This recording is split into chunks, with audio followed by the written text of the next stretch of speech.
Hi, this is Paul. A couple of Fridays ago, I held a conversation between Cale Zeldin and Larry Chapp about blessing irregular couples in irregular situations and couples of same-sex marriage in the Roman Catholic Church. I got a couple of questions from some people about, well, why didn't you have a progressive Roman Catholic person on the podcast? Well, kind of the first answer is Cale and Father Eric are two of my sort of go-to quick people that I can bring onto a live stream, and lifelong Catholics, and can speak knowledgeably about the situation of the church. Many people had asked that I talked to Larry Chapp at some point, and so I asked Cale if Larry could come on, and Larry could, and I suspected that we would mostly have a conservative perspective. The second reason, but I just was looking for orientation and to learn some new things about it. But the second reason was that I tended to suspect that any progressive Roman Catholic was going to sound like a progressive Christian Reformed person, or a progressive Reformed Church of American person, or a mainline person, or an atheist person, or a spiritual but not religious person. They would all have exactly the same arguments why the Roman Catholic Church should embrace same-sex unions or same-sex marriage. With Malcolm Collins on Modern Wisdom, Chris Williamson's podcast, I remember him saying something that when I heard him say it, and actually I'd heard him say it on his own channel in other words and with a slightly different context, I began to get a sense of this urban monoculture. And that's a very complex thing, but when it comes to this fight over same-sex marriage, it's kind of the same thing. And you would, with just about any theological disagreement, let's say, over how many things that how many theological disagreements there would be, let's say, between Protestants and Catholics, or Orthodox and Protestant Catholics, and Christians and non-Christians, and Muslims and Christians and Jews, and spiritual but not religious, and all of these things.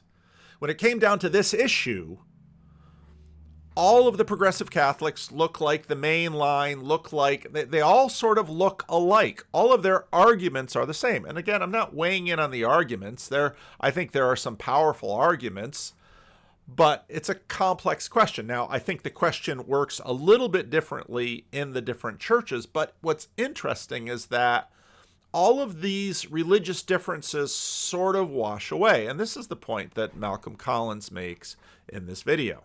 That is erasing all of the genuine diversity in our society.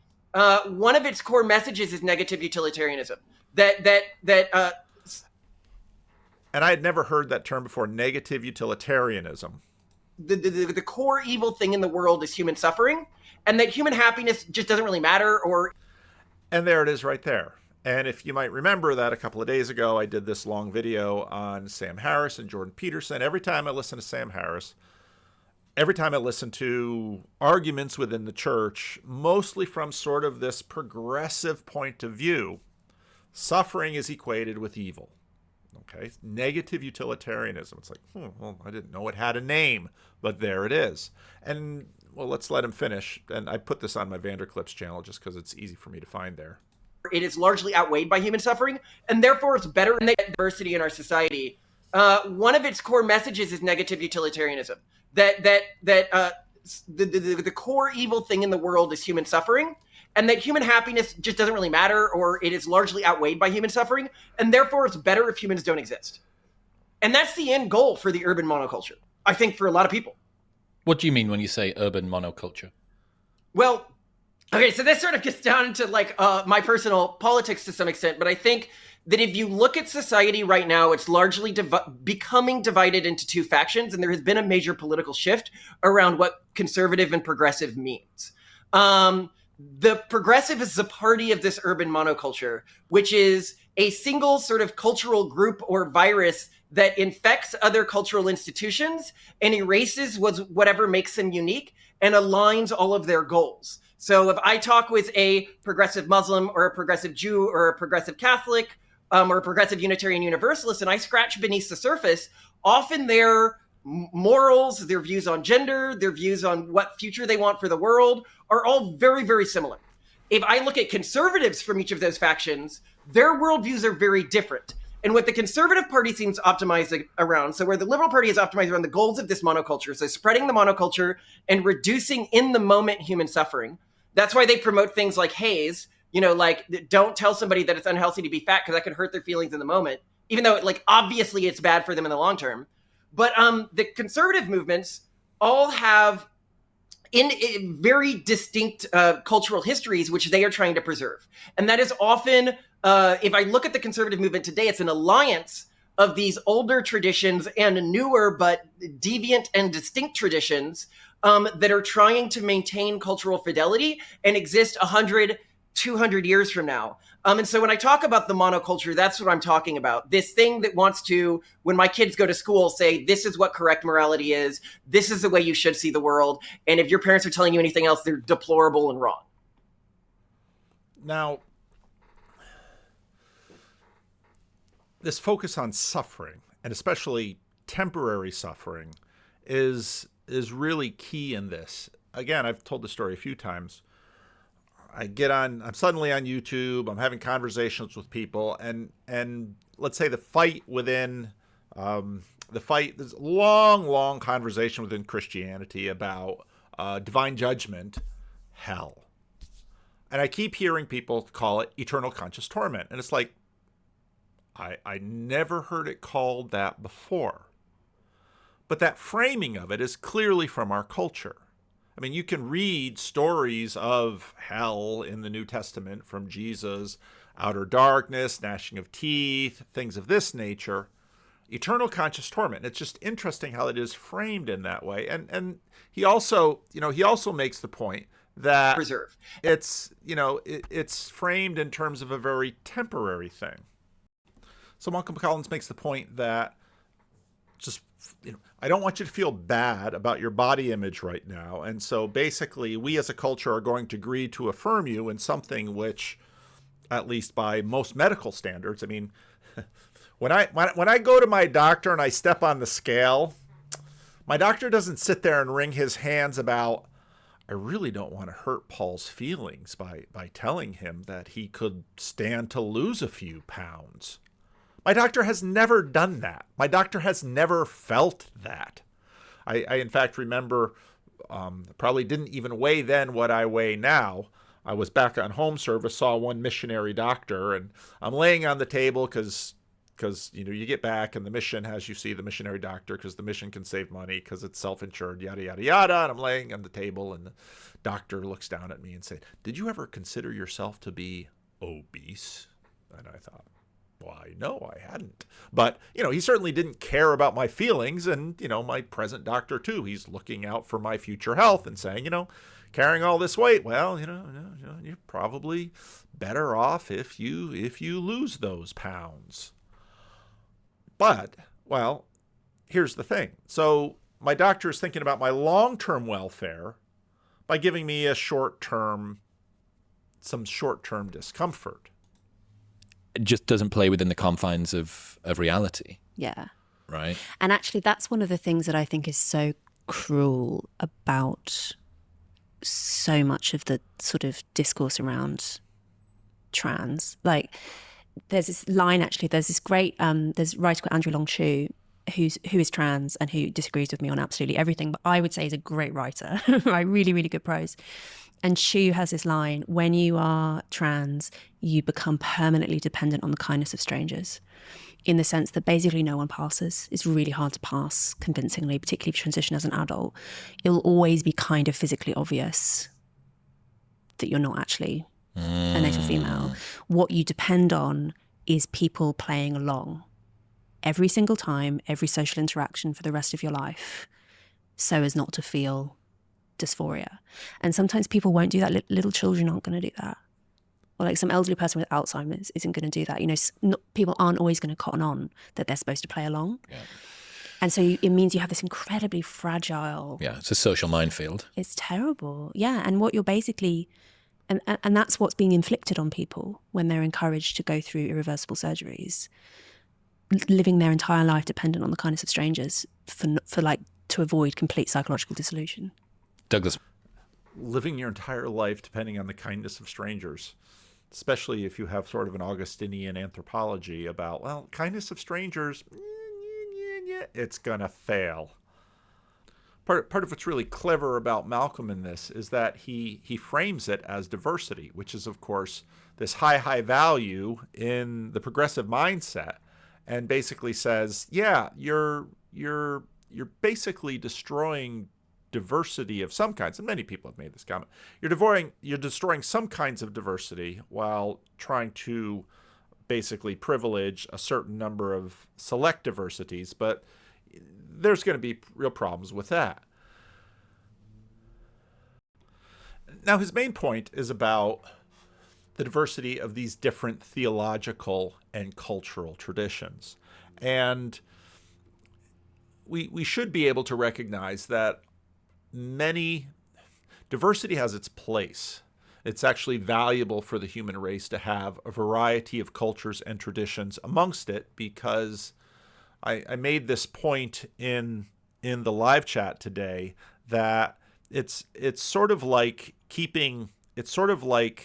in North America you have all of this agricultural seed being produced by major corporations, and it's actually kind of a major problem because these seeds are genetically engineered. These genetically engineered seeds are owned by particular corporations, and you have questions about, well, what about sort of the original seed types that came up organically throughout history? And so there are these seed banks, and these seed banks that are attempting to preserve historical plants and food-producing plants so that, not all the seeds in that sense sort of get locked down behind corporate firewalls. Well, if you think about that with respect to people, the diversity among people is super helpful in terms of keeping space for new ideas. Now, one of the things that the Christian Reformed Church is facing in all of this is, of course, the fight over same-sex marriage. And over the last two synods, it's abundantly clear that the conservative position, or the traditional position, has won in the Christian Reformed Church. And this year we're going to have a conversation about, well, what does that mean for the other side? To what degree is there tolerance? Now, the Christian Reformed Church is a confessional church, which means that in order to belong to the Christian Reformed Church, you have to subscribe to these certain documents and certain beliefs. Now, in this little corner of the internet, we are well aware of sort of separating out propositional truth from the other three Ps. One of the things that I had long noted is that the confessional game within a church is actually far more complex than the confessional infrastructure tends to relate. And this is very true in the Christian Reformed Church. The Christian Reformed Church used to be a denomination that probably had less diversity theologically than it has now. As Dutch immigration ended, the last wave came after the Second World War, mostly to Canada and California. As Dutch immigration ended, assimilation to the other varieties of Christianity within North America across the theological spectrum continued. The Christian Reformed Church, after the baby boom, tried to survive by reaching out and doing mission work in North America. And what that tended to do was bring in, not only do, say, evangelism, but evangelism is never sort of a blank slate. You've got a person who's not a Christian and now they are a Christian, and now suddenly they believe everything that everyone in the Christian Reformed Church believes. Often what you had is you activated people who sort of fell away from other theological traditions and joined the Christian Reformed Church. That also meant that the Christian Reformed Church increasingly became sort of either, say, 30% of the church became sort of mainline-ish, and let's say 70% of the church became sort of evangelical-ish, and maybe with some Reformed accents. So for 20, 30, 40 years, you'll hear all of this talk in the Christian Reformed Church about speaking with a Reformed accent, yada, yada, yada.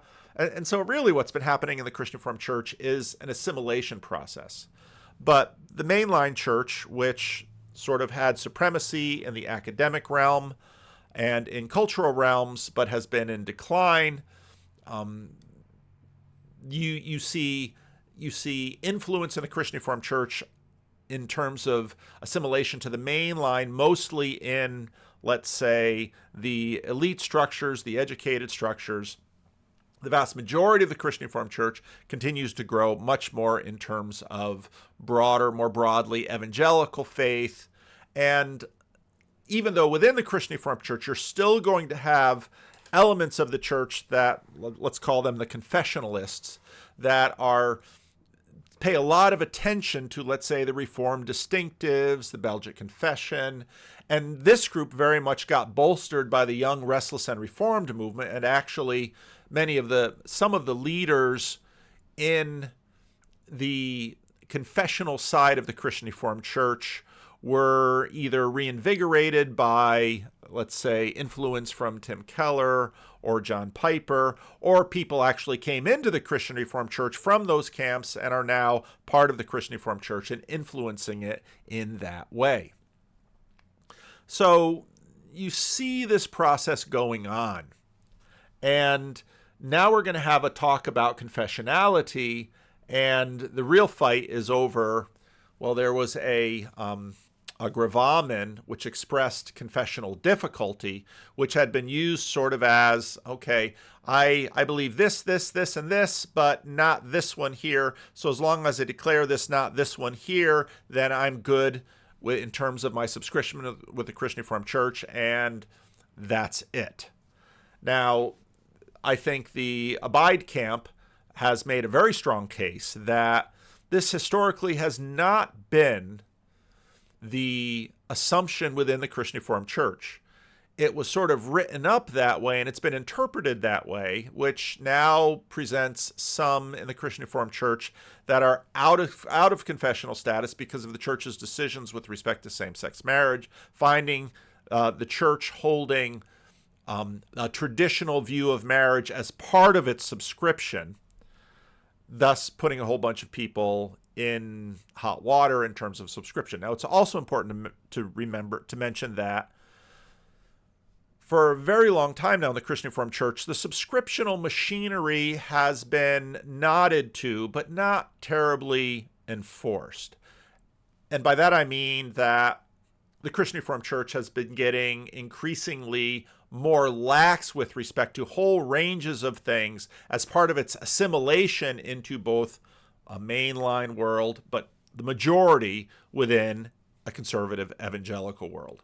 And so that's what's been happening in the church.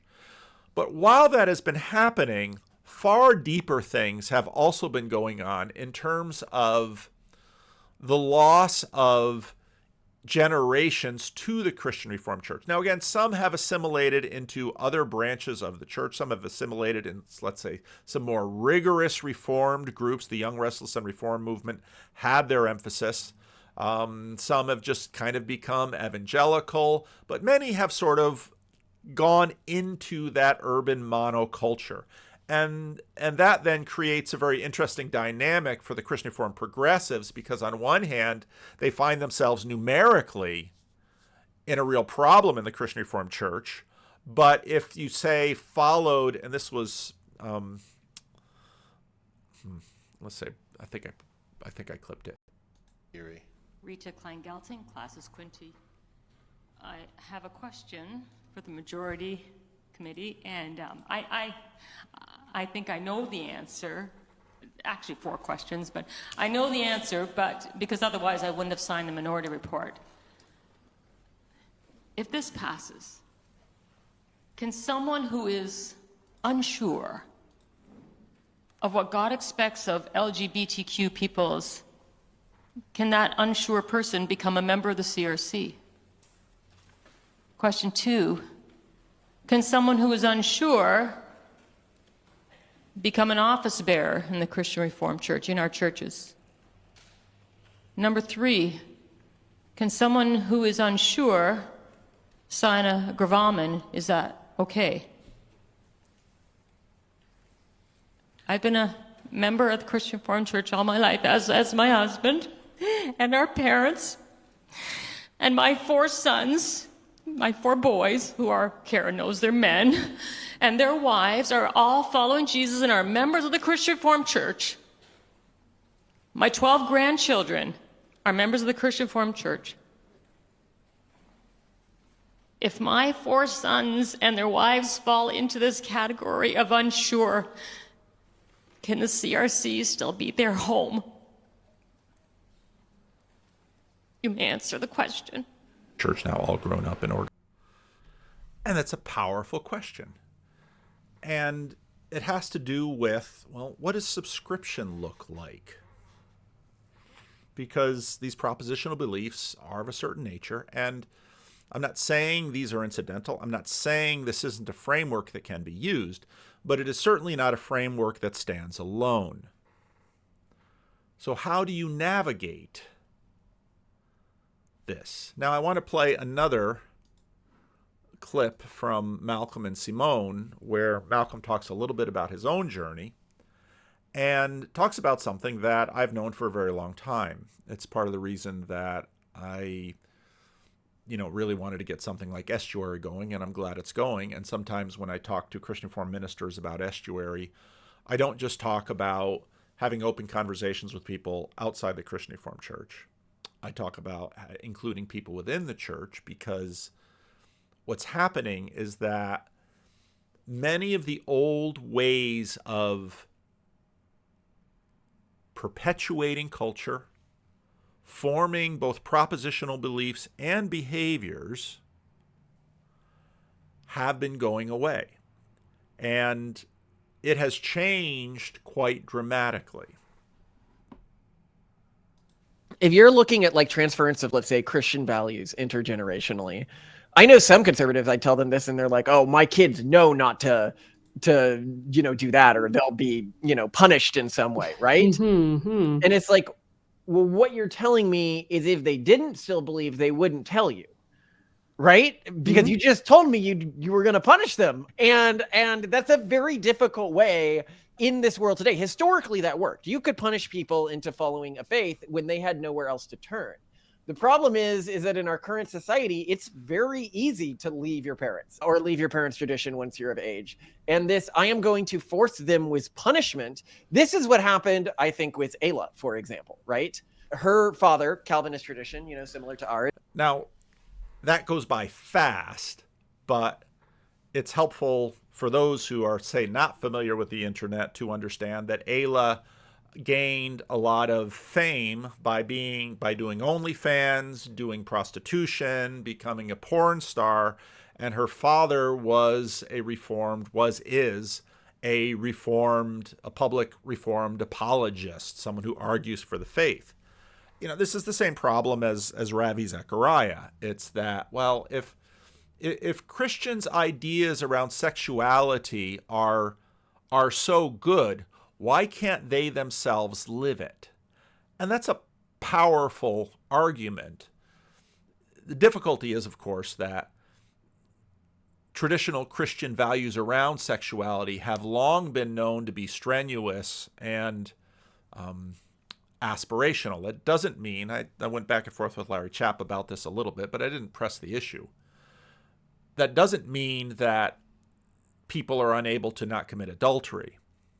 It does mean that many people struggle. They might not struggle with it through their whole life, but they might struggle with it through different portions of their life. So I wanted to make that so that people would understand it, but that's not the main point that I'm making with this clip. In society, it's very easy to leave your parents or leave your parents' tradition once you're of age. And this, I am going to force them with punishment. This is what happened, I think, with Ayla, for example, right? Her father, Calvinist tradition, similar to ours, tried to get her to follow the tradition with punishment. And that just backfired spectacularly, like an atomic bomb in his face. And I think it's a very, very bad strategy in today's environment. Yeah. Second strategy. Now, it's helpful to know, at least for the application of the Christian Reformed Church, this is how the Christian Reformed Church functioned. There was huge communal pressure to enforce not only, let's say, propositional beliefs, but behavioral expectations on people, many of them with respect to sex. Now, did they always work? No, because not everybody's watching, but cohabitation, many of these things. And so those walls are gone. those walls are down in many places, not in all places. There's still places in the Christian Reformed Church where the community is cohesive enough and enough intact. But what that tends to mean is once people move away, then they can begin to, do what they want or express what they really believe. I hear people saying is, or that we would have seen historically, is you would have had the community sort of monitor to know when they were falling from their faith, right? Mm-hmm. So a really important thing about intergenerational faith transfer in a historic context is that you as a parent would get feedback if your kid didn't believe your faith, right? Like even me, I mean, I was clear from a young age that I did not believe in the traditional Christian religion. And my parents, no, I do consider myself a Christian, but like a weird Christian, and most of that has been built up since then. When I was in middle school and high school, I was one of those hard atheist type people, caught up in like the new atheist movement and stuff. I always thought they were kind of, pussy-ish. I didn't like them, but with the atheist movement more generally, right? And the various offshoots like the subgenius and stuff like that. Those were the ones who I thought were cool. But it was known, like this was something that was reported to my parents. Now, my parents were not Christian either. They had left the Christian faith a long time ago, but it got all the way back to my grandparents who were still of the Christian group within my family, right? Like, so if you're in Texas or something like this, in middle school, this is stuff that would have been reported to your family. That is not happening anymore. No. And well, because there's not these networks of people trying to ensure cultural fidelity, which exist naturally. I mean, actually, they do exist now. They're just on the woke side. Right. Yeah, I was going to say, if anything, teachers are helping it along these days, not reporting it. Well, they would report to the family if the kid said something non-woke. They'd say, don't you know that little Jimmy is not of the dominant cultural group? He said something. Now, in the Christian Reformed Church, this is where it's getting interesting because a lot of the battleground about these things is happening in the educational institutions.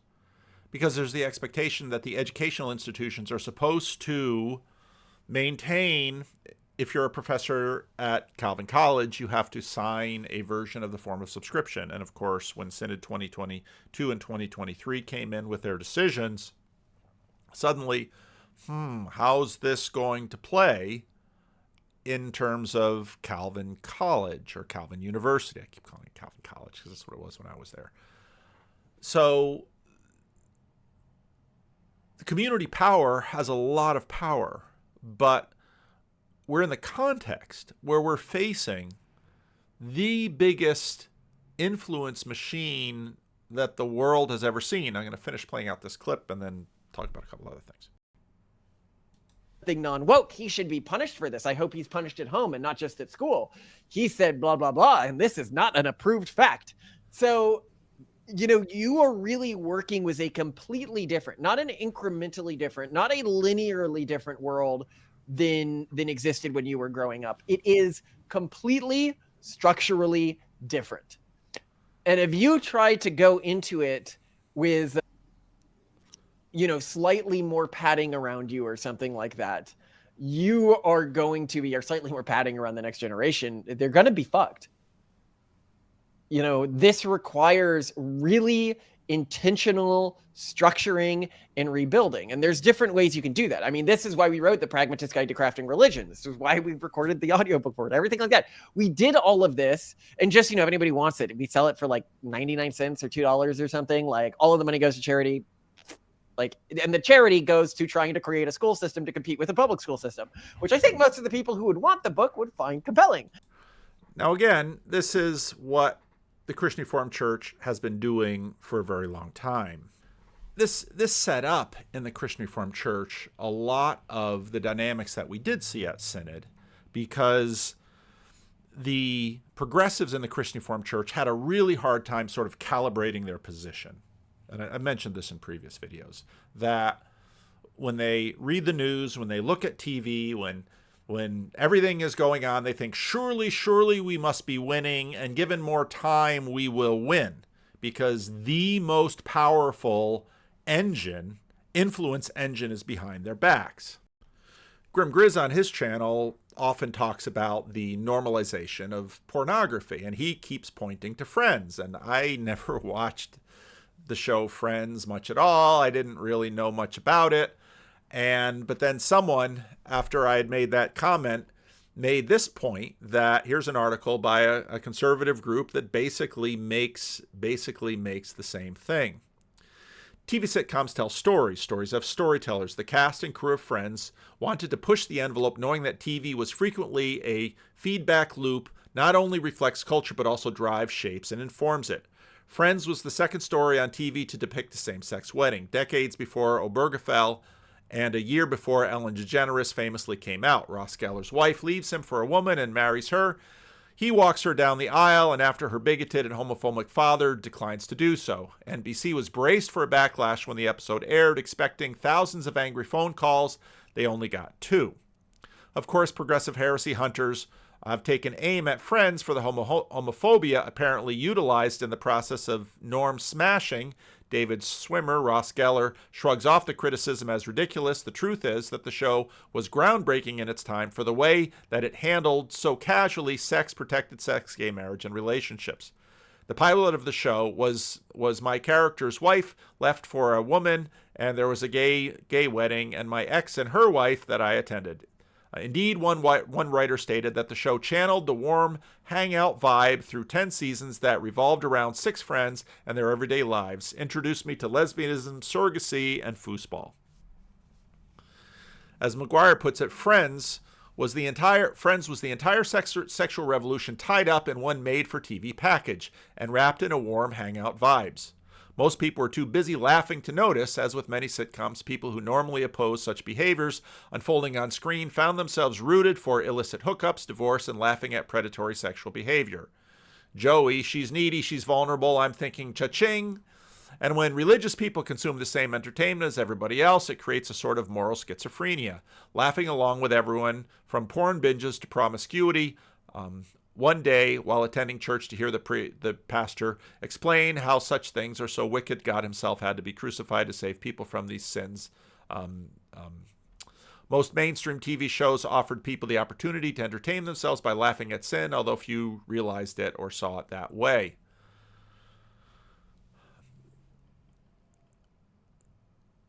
Friends did much to normalize watching pornography as part of the everyday lives of young adults. This was before digital pornography became ubiquitous of American life. There was an episode featuring Chandler and Joey stumbling across a free porn channel and watching porn for days. Phoebe's sister was a porn star. Porn is a punchline, not sexual poison. For young people taking their cues from their famous TV shows, the message was simple. Normal people watch pornography. It's no big deal. Women don't care about it. It's just part of being an adult. Feel free to watch porn just like your friends. Now, also, I caught you. Let's finish the sentence. So apparently there's this chancellor at the University of Wisconsin who is being fired, not because he watched pornography, but because he made pornography with his wife. And there's likely going to be a big debate about this. But, so that then enters the question, well, what are the expectations of someone, let's say, in a university position, in a secular university, in terms of his behavior? And it's going to be a very interesting thing to watch because, again, you have this question of, well, how does this stuff shake out?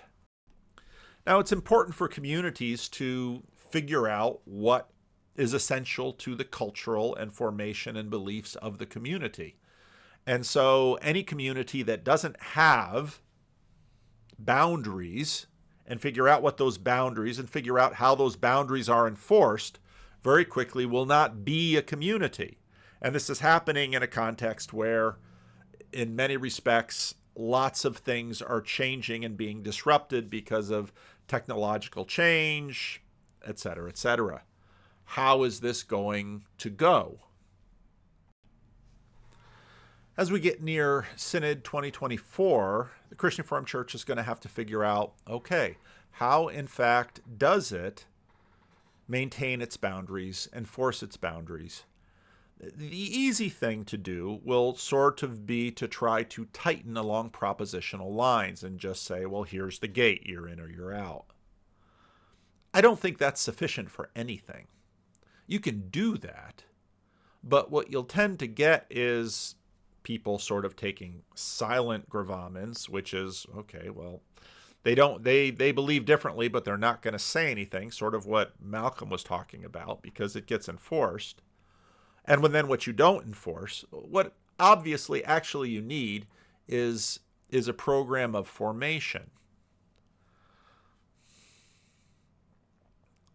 That's, of course, not a new thing to say. The difficulty is going to be, okay, how in effect does that community facilitate that formation? And let's say you have people who disagree on this particular issue. Just addressing this issue alone really doesn't do much, because part of the issue with the questions of, let's say, traditional marriage, traditional sexuality, is that there are many, many other issues down the line. And these issues there are deeper questions tied to these issues. And so the question isn't just figuring out how to get people to answer yes or no in a particular line of questions. The question is helping people to form lives that are in concert with the far larger and deeper values of the community. This isn't a final answer from me. It's something I have to continue to work on. And we're getting to the end of December. My time is getting short. So leave a comment. Let me know what you think.